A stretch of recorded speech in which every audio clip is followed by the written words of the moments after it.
والسماء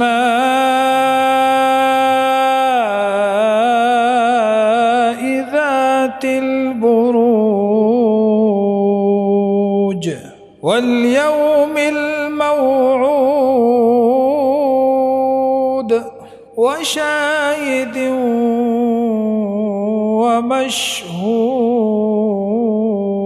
ومشهود قتل أصحاب الأخدود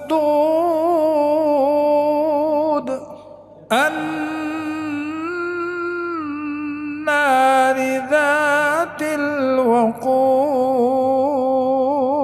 إذ هم عليها قعود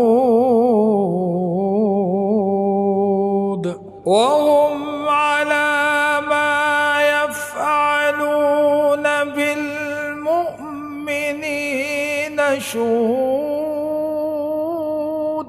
وما نقموا منهم إلا أن يؤمنوا بالله العزيز الحميد.